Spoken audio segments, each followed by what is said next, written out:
یہاں پر امام نے ارشاد فرمایا کہ اے لوگوں، جنت کے لیے عمل کو انجام دو۔ فإن الدنيا لم تخلق لكم دار مقام، بے شک یہ دنیا تمہارے لیے خلق نہیں کی گئی ہے ٹھہرنے کے لیے، دار مقام یہ تمہارا نہیں ہے۔ بل خلقت لکم مجازا، بلکہ یہ تمہارے لیے گزرگاہ کے طور پر مجازن خلق کی گئی ہے۔ لِتُزَوِّدُوا مِنْهَا الْأَعْمَالَ إِلَى دَارِ الْقَرَارِ، اور تاکہ تم اس میں سے اپنی قرارگاہ کے لیے کچھ سامان مہیا کر سکیں۔ جیسا کہ انسان اس دنیا کو اپنے لیے جائے قرار قرار دے کر صرف دنیا داری میں مشغول ہو جاتا ہے اور آخرت کو فراموش کر بیٹھتا ہے، امام نے فرمایا کہ تم اس دنیا میں جتنے اعمال انجام دے رہے ہو وہ تمام عمل کا تعلق دار قرار سے ہونا چاہیے، یعنی آخرت سے ہونا چاہیے۔ انسان وہی ہوشیار اور چالاک ہے کہ جو واقعاً اس دنیا سے کما حق فائدہ اٹھا سکے۔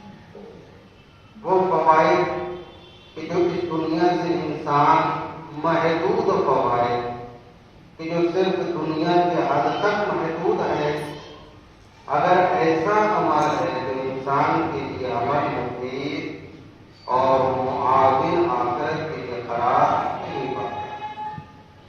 اس لیے امام نے فرمایا کہ انسان جتنے عمل اس دنیا میں رہ کر انجام دے رہا ہے، اس لیے کہ الدنیا مزرعۃ الآخرہ، دنیا آخرت کی کھیتی ہے۔ یہاں رہ کر انسان جو کاشت کرتا ہے، جو بوتا ہے، وہ آخرت میں فصل کی شکل میں اسے کاٹنا ہوتا ہے۔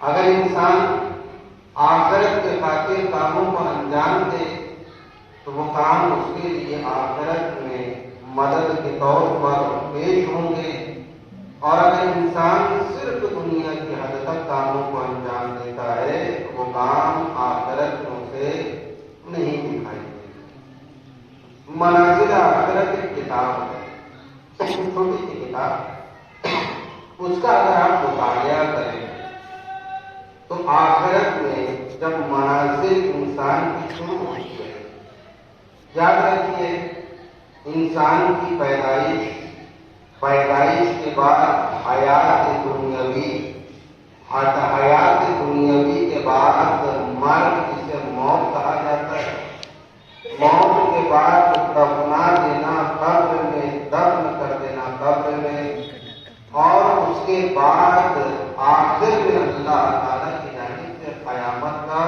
برپا ہونا۔ یہ قبر اور قیامت کے درمیان میں یاد رکھیے منازل آخرت کا سفر انسان کے لیے برابر جاری اور ساری ہے۔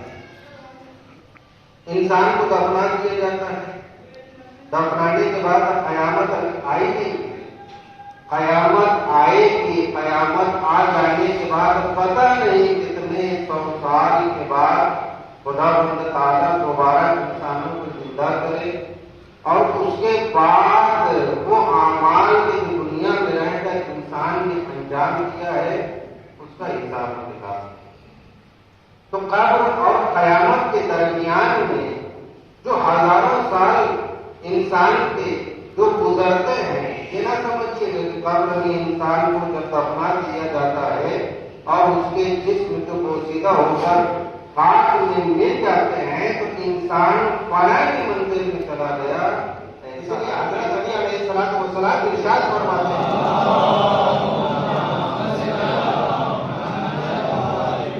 کہ دنیا میں دو طرح کے عامل ہیں،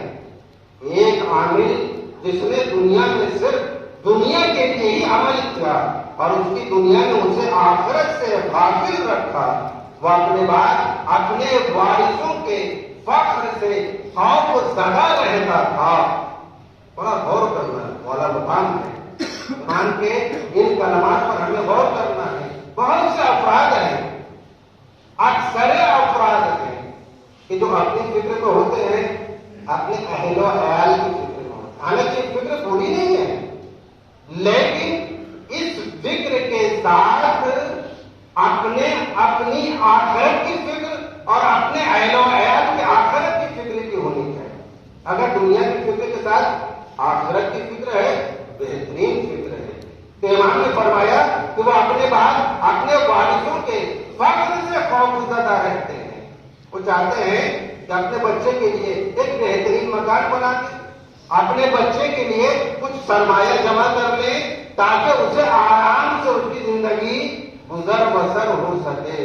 امام فرماتے ہیں کہ ہاں یہ تمہاری فکر صحیح ہے، لیکن اس فکر سے مقدم جس فکر کو کرنا ہے اس بچے کی آخرت کی فکر، آخرت کی فکر کے بعد دنیا کی فکر کرنا۔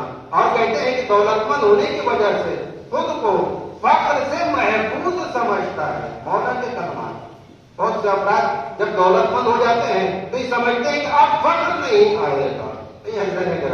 آپ نے دیکھا ہوگا کہ دنیا کی دولت دھوپ اور چھاؤں کے مانند ہوتی ہے، اور اسی طرح وہ اپنی پوری زندگی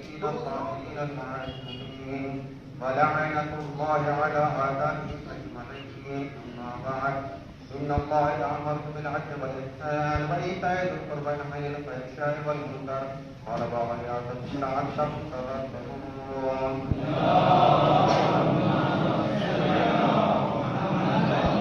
اللهم ملائكته يصلون على النبي يا أيها الذين آمنوا صلوا عليه وسلموا تسليما.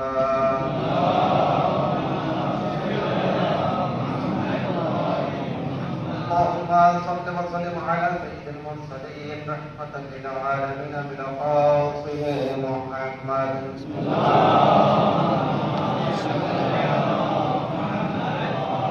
اللهم صل وسلم على حي بن ابي طالب عليه الصلاة والسلام.